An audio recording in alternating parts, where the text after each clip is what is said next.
Kofran was killed March 19th.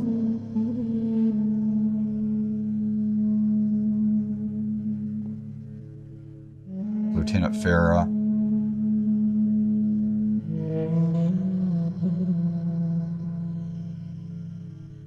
Holmes, Brown, Knockadil, Ducker, Latman.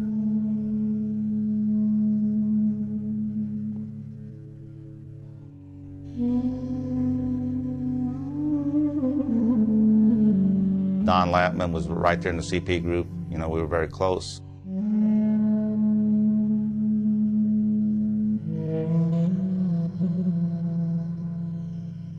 On his helmet he wrote, "Machine Gun Mabe."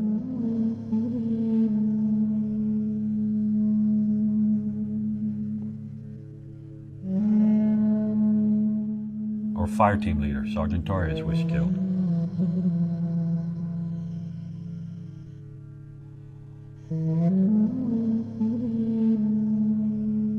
Tom Ramey, Tommy Pope, Larry Sane, John Gunther, Henry Chester, Harry Ellis, Ernie Young.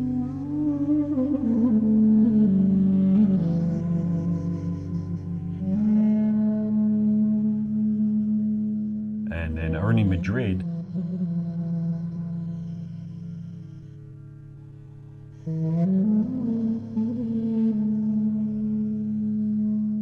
Staff Sergeant Ronald Ducker. He's one of them didn't come back.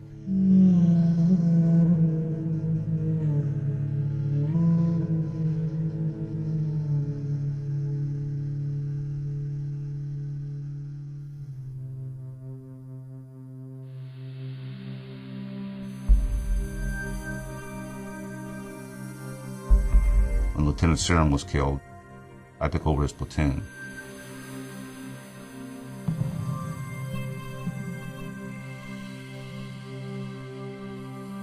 March 15th, John Gunther, Henry Chester, Harry Ellis, Ernie Young, Tommy Pope, and Patrick Lucero.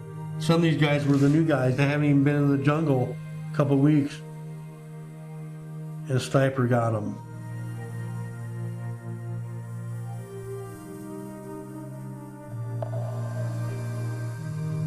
Kofran, Tom Ramey, Carl Merchant, and Tommy Mabe killed March 19th.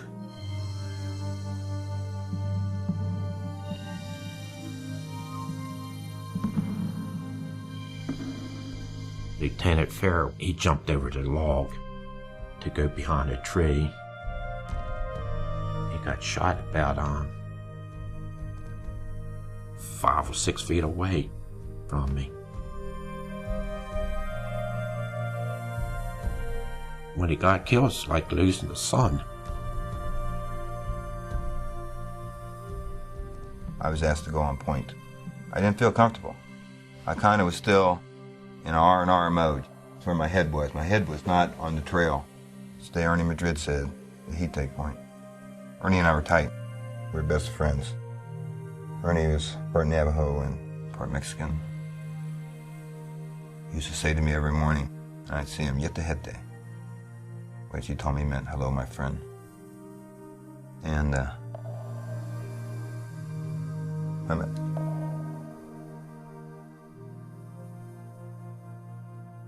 so anyways, we moved out of patrol. Ernie took point. The firefight broke out.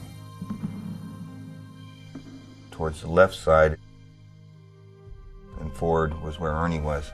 The last thing I heard him say was, "LT, I can see him. They're just beyond this little embankment there. I can toss a grenade in there." And I heard the LT tell him to toss the grenade. He tossed the grenade, but he must have apparently stepped out from behind a tree, and when he did, he caught a full burst in the chest. He was dead instantly.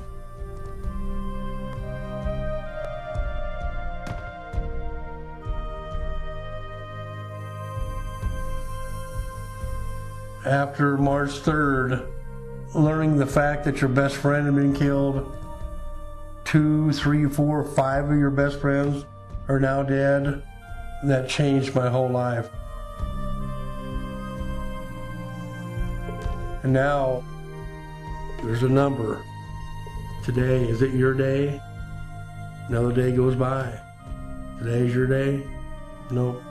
Another day, you never knew.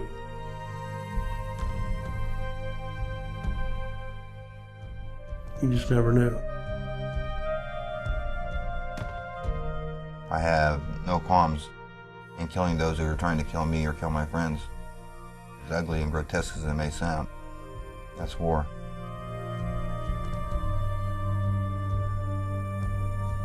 You deal with it and you go on and you survive or you die. He's dead, it don't mean nothing. Put him in a poncho liner, carry him up the hills, call a chopper, get him out of here. If you dwell on it, you're going to be the next man in the poncho liner. Don't mean nothing. A lot of guys just say that. Staff Sergeant Ronald Ducker. He's one who didn't come back.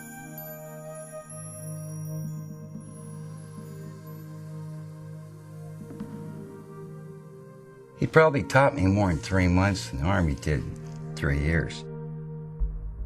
I ended up taking his place, and that was hard. Kenny Boss, an extendee. I mean, I had his time in and extended from California, young buck sergeant. He really knew his shit. He was a good man. Carl Merchant was tall, skinny, kid from New York. He looked less like you'd picture an airborne paratrooper looking, and he was a hell of a paratrooper. He was a good man. He knew his job. He knew his stuff. He wasn't afraid. If we got pulled to rear area or fire support base or somewhere, the chaplain could come out, they would hold a memorial for the guys we had lost. Just like you see in the movies, the upright rifle and the empty paratrooper's boots, and they'd have a service for them. In the field, you did the best you could. They had the bodies on a LZ we'd cut out,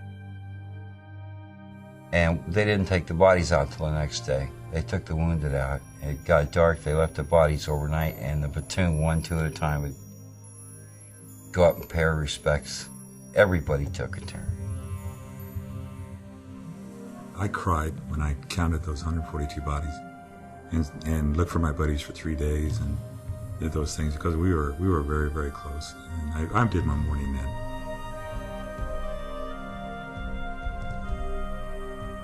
We were actually in combat, like in a lull at night in the Battle of Dak To and some of these other places. We could be talking to each other and talking, really how much we love each other and how much we would die for each other and cry. And it was because of the great respect and the great regard and great love we had for each other. I'm sure everybody that's been in combat feels the same way about the people that were their comrades in arms. They went through things together and survived that normal people couldn't fathom in the least. We all had jobs to do, and my job and the other medic's job was to take care of these guys. And their job was to take care of everyone else.